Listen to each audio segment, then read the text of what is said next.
Muy bien, estamos celebrando la resurrección del Señor. Y el título de esta predicación se llama De malas a buenas noticias. De malas a buenas noticias. Qué bueno cuando ocurren esos cambios, de malas a buenas noticias. Pero déjeme comenzar por una pregunta. ¿Puede la basura convertirse en un tesoro? ¿Puede la basura convertirse en un tesoro? ¿Alguna vez? A ver, se me fue la proyección. Ahí está. Para un hombre de Suecia en el año 2021, la respuesta fue sorprendentemente sí. Sí. Este señor se llama Tomás Carlson.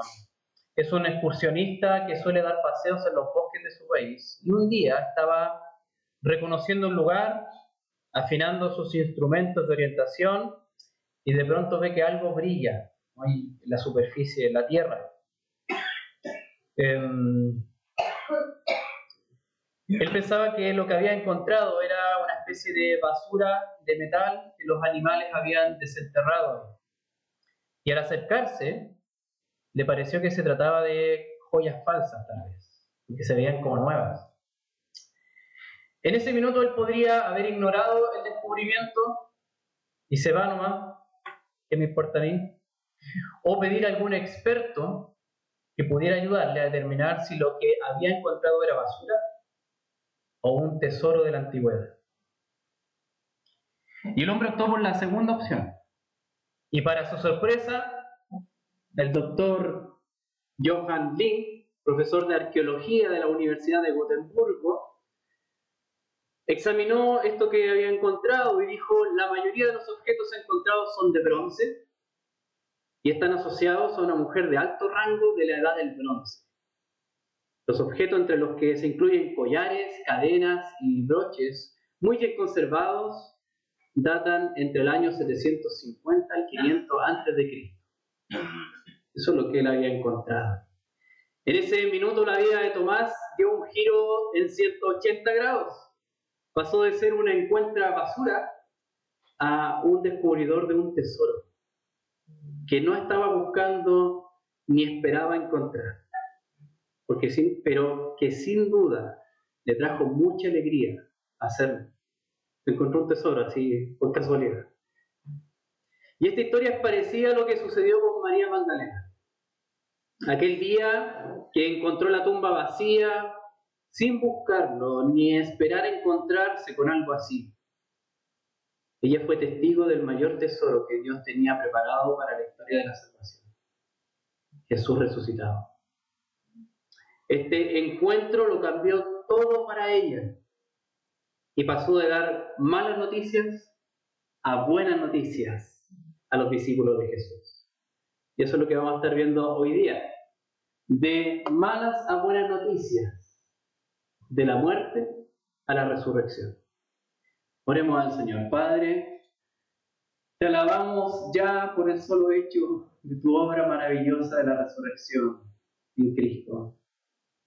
Te pedimos esta mañana, Señor, que tu Espíritu Santo nos ministre, nos hable conforme a la verdad de tu Evangelio, Señor. Guíanos, Señor, danos un corazón enseñable para recibir tu Evangelio. Baja las barreras, la dureza de nuestro corazón, Señor. Y úsame, Señor, para ministrar en este día. En el nombre de Jesús te lo pedimos por tu gracia y tu misericordia. Amén. Amén. Bien. Veamos entonces, de malas a buenas noticias. Y eso vamos a estar viendo, primera parte, lo de la muerte del 1 al 10, versículo 1 al 10. El relato de la resurrección de Jesús comienza con María Magdalena como una reportera, ¿cierto? Y como reportera de prensa, pero lamentablemente dando malas noticias. Como que estuvieran los discípulos ya en el estudio y dice: sí, tengo que darles malas noticias. Versículos 1 y 2. El primer día de la semana, María Magdalena fue temprano al sepulcro, cuando todavía estaba oscuro, y vio que la piedra ya había sido quitada del sepulcro. Entonces corrió, fue a donde estaban Simón Pedro y el otro discípulo, a quien Jesús amaba, entre paréntesis, sabemos que es Juan, el apóstol Juan, y les dijo: se han llevado al Señor del sepulcro, y no sabemos, estaba acompañada con otras mujeres, no sabemos dónde lo han puesto. No sabemos dónde lo han puesto. Noten las palabras de nuestra reportera, dando malas noticias y cómo se refiere a Jesús. Ella habla de Jesús como un objeto sin vida, un cadáver, que alguien se llevó para ponerlo en otra parte. Mala noticia, muchachos. Queríamos ir a dejar flores, no sé, queríamos ir a la tumba, y no está el cuerpo de Jesús. No sabemos dónde lo pusieron. No sabemos. Luego los discípulos Pedro y Juan fueron hasta el sitio del suceso y observaron cuidadosamente el lugar. Entonces Juan dice ahí que creyó, pero creyó las malas noticias que María Magdalena trajo al comienzo, como dice en el 8 hasta el 10. También entró el otro discípulo, el que había llegado primero al sepulcro, y vio y creyó. O sea, dijo: sí, María Magdalena está en los cielos. Nuestro Señor, nuestro Maestro, murió, y para mal remate, ahora, a colmo de males, no está el cuerpo. Se lo llevaron. No sabemos dónde está. Y luego Juan se sincera. Me encanta que Juan en su evangelio siempre se sincera y nos cuenta. Dice: porque todavía no habían entendido la escritura de que Jesús debía resucitar de entre los muertos. Y los discípulos entonces se fueron de nuevo a sus casas. Ya, chiquillos, no hay nada más que hacer. Apaguen la luz, vámonos para las casas. Y vamos a las casas. Estos discípulos regresaron a sus casas tan vacíos como la tumba que acababan de ver. Toda la esperanza que habían puesto. Siguieron a Jesús durante 3 años. Dejaron sus trabajos. Probablemente dejaron familia. Se jugaron todas las fichas por Jesús. Y se encuentran con este escenario lamentable. La muerte, y para peor colmo, se han llevado su cuerpo. ¿Qué más vamos a hacer? Pedro y Juan vuelven, entonces, desanimados, cabizbajos, se regresan a sus casas. Estos discípulos regresan a sus casas entonces con un vacío, porque la muerte de Jesús hasta ese momento significaba que toda esperanza de salvación para la humanidad estaba perdida. Estaba perdida. Jesús fue uno más, uno de los líderes que tal vez convocó gente, pero la muerte le puso el punto final. Así es como ellos lo entendían hasta ese momento. Para estos discípulos entonces encontrar la tumba vacía fue como encontrar la basura que el excursionista sueco creyó encontrar en su país. ¿Qué es esto? Un montón de piedra y sábanas bien dobladitas, pero ningún valor. Vámonos para la casa. No hay nada más que hacer acá. Fíjese este relato, porque todo lo que está sucediendo en el relato del apóstol Juan parece ser muy extraño para los discípulos. Primero, María Magdalena reporta que se han llevado el cuerpo de Jesús. Tomaron este cadáver y se lo llevaron, no sabemos dónde está. Pedro y Juan se regresan desanimados a sus casas. Ok. No fue suficiente verlo morir. Además, ahora no sabemos dónde está el cuerpo. Nos vamos de vuelta a la casa. Todo indica que nadie estaba esperando la resurrección de Jesús en ese día. Nadie. Nadie. Por eso hay desánimo y desilusión.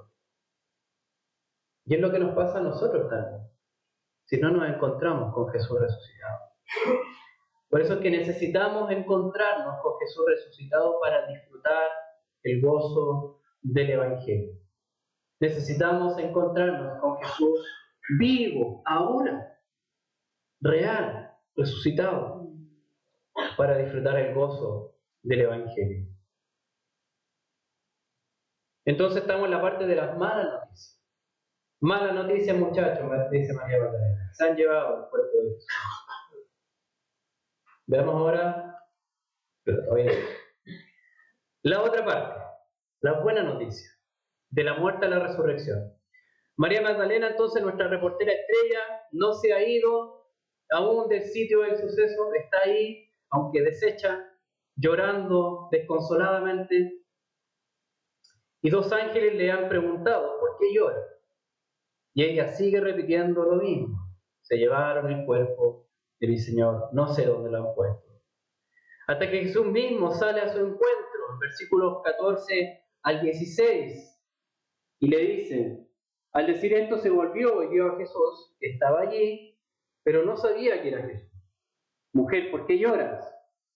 Le dijo Jesús, ¿a quién buscas? Ella, pensando que era el que cuidaba el huerto, le dijo, Señor, si usted lo ha llevado, dígame dónde lo ha puesto, y yo me lo llevaré. María, le dijo Jesús. Ella, volviéndose, le dijo en hebreo, Raboni, que quiere decir maestro, maestro. Jesús la llama por su nombre, María, como el buen pastor que conoce a sus ovejas y las llama cada una por su nombre.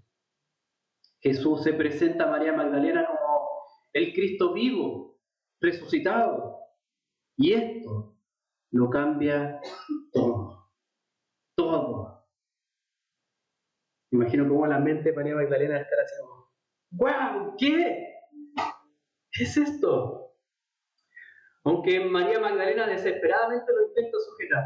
No, ya no te vayas. Te encontré, no te vayas. Para que no se vaya de su lado, Jesús le da nuevas indicaciones como maestro de lo que significa su resurrección. Fíjense versículo 17. Versículo 17. Jesús le dijo, suéltame, porque todavía no ha subido al Padre. Pero ve a mis hermanos y dile, subo a mi Padre y Padre de ustedes, a mi Dios y a Dios de ustedes. ¿Se fijó cómo llama a sus discípulos? Mis hermanos. Ahora son mis hermanos. Mis hermanos. ¿Y a dónde va Jesús? Al Padre. Pero indica una dirección, dice, como en el ascensor, subiendo, subo. Jesús vuelve al lugar de donde descendió al hacerse hombre. Pero esta vez lo hace con un cuerpo humano. Hay un cuerpo humano en la presencia de Dios Padre. Jesús está elevando la naturaleza humana hasta la presencia de Dios Padre. Ahí está. ¿Y qué dice el Padre? Mi Padre y Padre de ustedes. Gracias, Señor. Mi papito se lo comparto a ustedes. Por eso son mis hermanos. Es su Padre ahora. Padre de ustedes. Y aquí vemos la naturaleza divina de Jesús como Hijo de Dios. Entonces es mi Padre, el Hijo, compartiendo a su Padre con nosotros. Y luego, ¿qué dice de Dios? Mi Dios y Dios de ustedes. Y ahí estamos viendo la naturaleza humana de Jesús, como ser humano, dando adoración a Dios y representándonos a nosotros. Dios de ustedes también, por medio de mí. Dios de ustedes. Gracias a la obra de Jesús pasamos a formar entonces parte de la familia de Dios, como sus hermanos. Somos hermanos de Jesús. Me encanta eso, que Jesús me llame hermano, que te llame hermano o hermana. Así es como pasamos a formar parte de la familia de Dios. ¿E hijos de quién? De su Padre. Jesús nos mira y dice, estos son los hijos de mi Padre. Hijos de mi Padre, por eso son mis hermanos. Podemos decir entonces que nuestra adopción como hijos de Dios es el resultado final de la muerte y resurrección de Jesús. todo lo que Jesús estuvimos viendo el día viernes, padeció, sufrió y ahora resucitó, está viendo el fruto. Hijos adoptados para mi Padre, mis hermanos, que ahora pasan a formar parte de la familia de Dios. Y esto es muy importante porque sin la resurrección no hay esperanza de salvación alguna, ni menos los beneficios de la adopción. Jesús hubiese sido uno más, como cualquier otro. Pero como Jesús ha resucitado, ha inaugurado una nueva era en la relación de la humanidad con Dios, por medio de Él. Luego entonces vemos a María Magdalena digiriendo todo esto, nuestra reportera, y ahora se dirige a los discípulos. Y fíjense qué diferente la noticia que trae ahora. ¿Cierto? Antes eras, ¿quién se ha llevado el cuerpo de nuestro Señor? Ahora versículo 18 ya dice con gozo, he visto al Señor, he visto al Señor, ha resucitado. Y con todo lo que Él había dicho, todas esas cosas.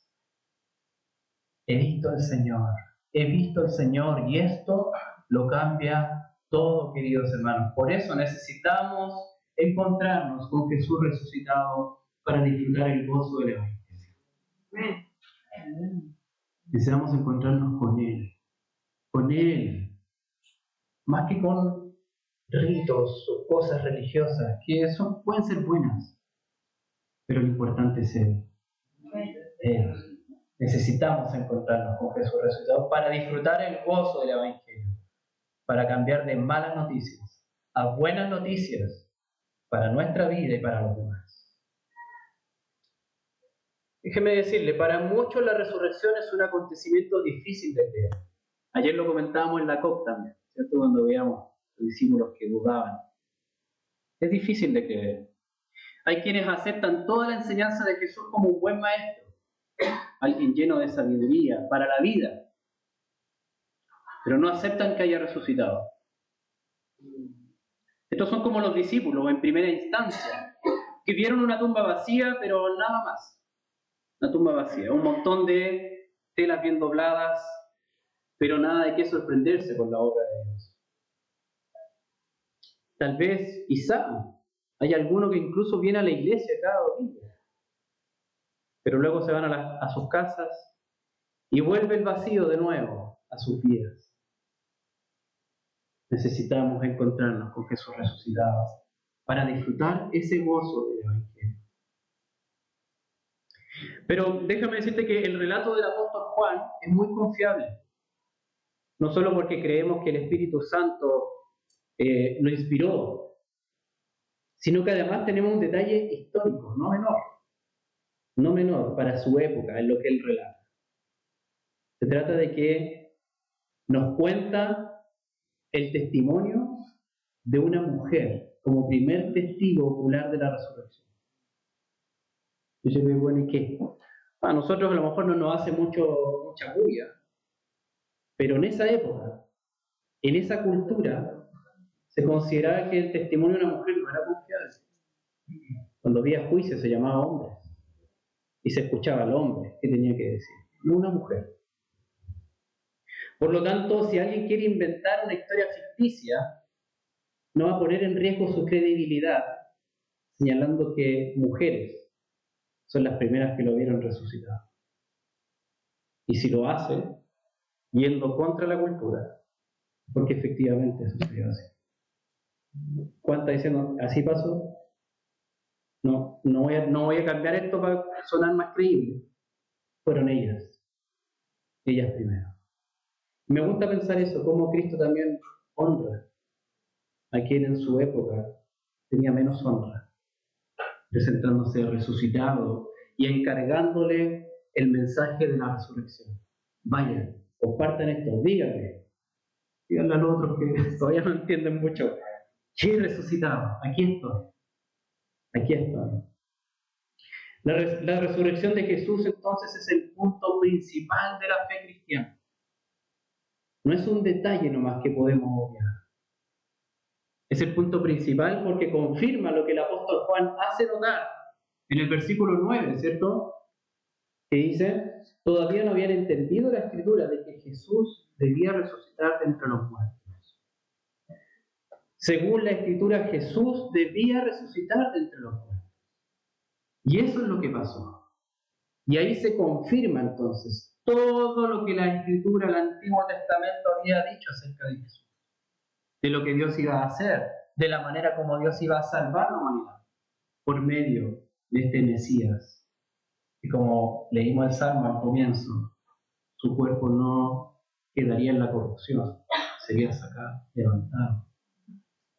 Y eso es lo que reporta entonces María Magdalena, ¿cierto? He visto al Señor, he visto al Señor.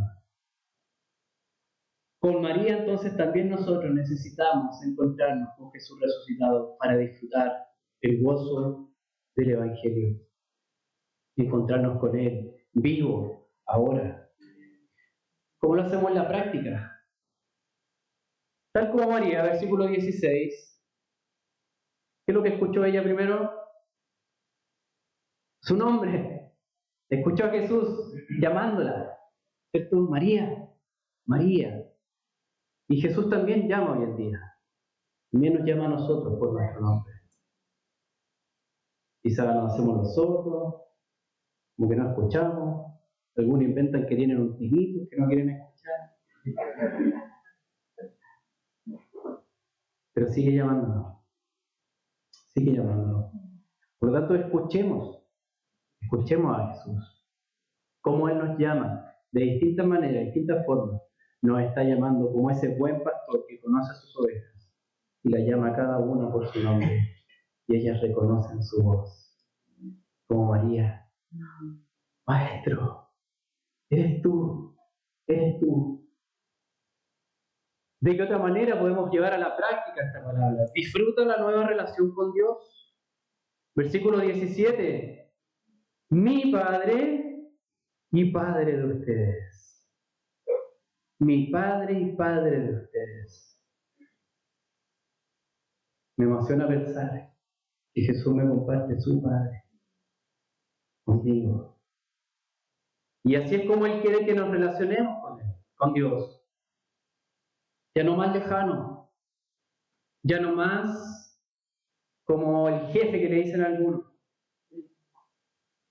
o como alguien a quien debemos tenerle miedo constantemente. Por supuesto sí, respeto, honra, pero es Padre, un Padre amoroso. Así como ama a Jesús, nos ama a nosotros. Disfruta esa relación con Él. En tus tiempos de oración, en el día a día, donde vas, que Él vaya contigo, como ese Padre que Jesús está compartiendo con nosotros. ¿Y de qué otra manera? Versículo 18 también. ¿Qué es lo que hizo María? Fue a anunciar a los discípulos, ¿cierto? He visto al Señor, he visto al Señor. Por lo tanto, sé también un portador de la buena noticia. Como orábamos esta mañana, ¿cierto? Cristo nos guiaba en la oración. Tantos que no tienen esta noticia, que no saben, que no han escuchado la resurrección de Jesús. ¿Y qué significa que Jesús hoy día esté vivo y su presencia con nosotros? Tal vez no conocen el testimonio de una persona que haya sido abrazada por la gracia de Cristo y transformada. Y necesitan escuchar esto. El Señor está vivo. He visto al Señor, lo he visto en mi vida, lo he visto obrando en mi familia, lo he visto obrando en mi propio corazón, duro, terco, cómo lo está transformando. He visto al Señor tratar con los peores casos y darles vida. Yo soy uno. He visto al Señor. Necesitamos llevar esta buena noticia también ahora. Ser portadores de buena noticia. Para que muchos más también se encuentren con Jesús resucitado y puedan disfrutar el gozo del Evangelio. Muy bien, queridos hermanos. Oremos al Señor.